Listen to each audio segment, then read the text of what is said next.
Hey, what is up, chemistry students? Pretty sure I got two classes of you guys now I'm gonna be talking to at once, so this will be interesting.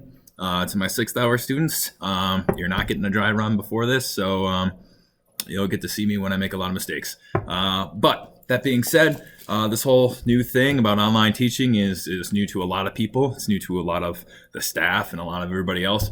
So we're going to be trying to work together and get this thing off the ground. So the first thing we're doing is we're doing Google Classroom. If you got any questions, let me know.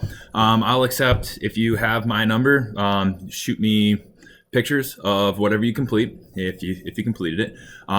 If you complete it online and you turn it online using Google Drive, that's great. That's excellent. I don't have to touch anything. Don't have to do anything special. Great. You want to send an email to me with like a picture of your work, or if you want to type it up in there, that's totally fine too. Like, I'll accept any of that. I don't think I'll be taking any paperwork other than the ones from the facility that they have set up for quarantine procedures and stuff like that. I much prefer it if you guys just take pictures and send them to me. I've already had several students do that. Great job. Let's see. What else? Hope you guys are happy. Hope you're healthy. Really hope that you're getting out, doing things, enjoying the time that you have to kind of learn some mental discipline, practice, safe practices, guys. Don't go be visiting everybody and their uncle. But that being said, I hope you guys are getting out, doing things, learning new things, spending more time off of Xbox Live as much as possible. That can get pretty addictive.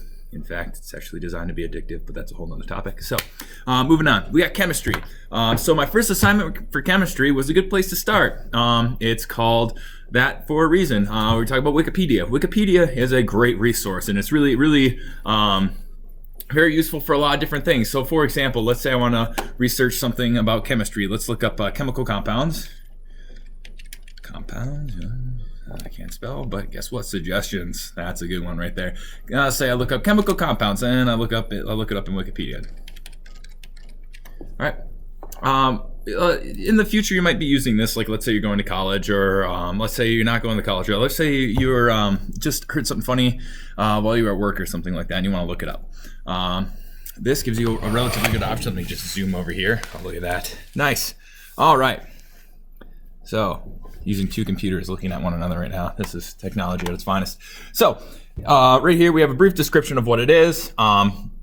Read it. Use your own kind of judgment to define on whether or not you think this is a good source or not.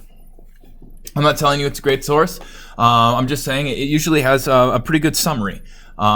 But if you scroll all the way down to the bottom and it says external links or further reading or references, you can look up all these different sources. And what I want you to do for this assignment is I want you guys to select one of these and tell me about it. Does it look like it is credible? Is it credible? Does it look like a good source of information? Do you want to keep that information? And that's basically what I want you guys to do, is just basically take a look at Wikipedia, tell me what you think, and then give me reasoning why. Because so much in today's culture and in today's world really is you're looking at information and you're deciding whether or not to trust it. Just because a study was done by a university, guys, does not mean that it is 100% true.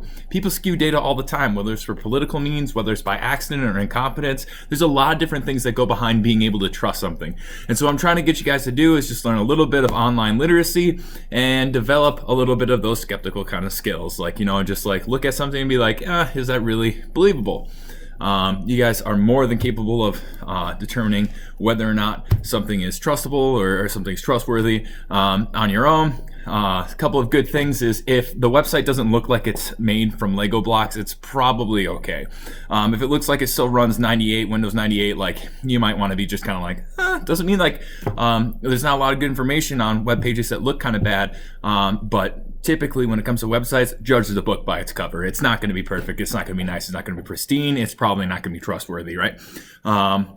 That being said, you can pay for different sources of information. There are things like ProQuest. There's things like, there's even like a Wikipedia kind of like knockoff thing where you pay money and it's actually vetted people who are writing these pages. So there's a lot of different things you can do as far as online information to make sure that it's vetted, make sure that it's right. I just wanted you guys to kind of practice this a little bit. Write me a summary, do 1 through 5, type it up, get your points. It's good. So that gets to grading. Grading is going to be similar practices. I'm going to have quizzes for you guys. I'm going to have online sources of information I'm going to ask you to read. I'm just going to try to give you a basic knowledge of where to go from here. People who are college bound, This applies to you specifically. I'm going to have assignments and stuff that are going to be talking about stoichiometry, okay? It's a new topic, okay?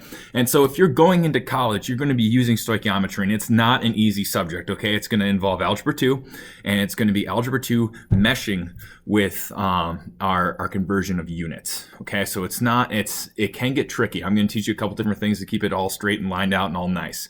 For everybody else in the class, if you're like, college not for me, I'm never going to use it, I don't really need chemistry. 1 second, something's boiling over.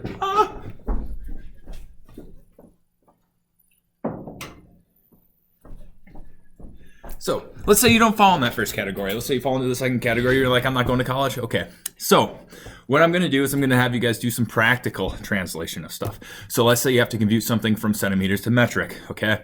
So you're working with sockets or something like that, and you gotta convert it. Okay. Let's say you have to make your own tool.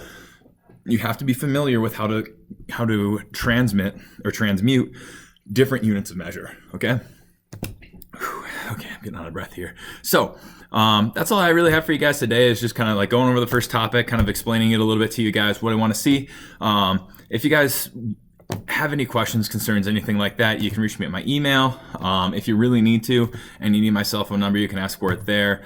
But I'll be at school. It's just us here, just the teacher staff. So I'll be in here playing with chemicals and trying to come up with some cool things to show you guys. But I'll see you later. Stay happy, stay healthy. Peace out.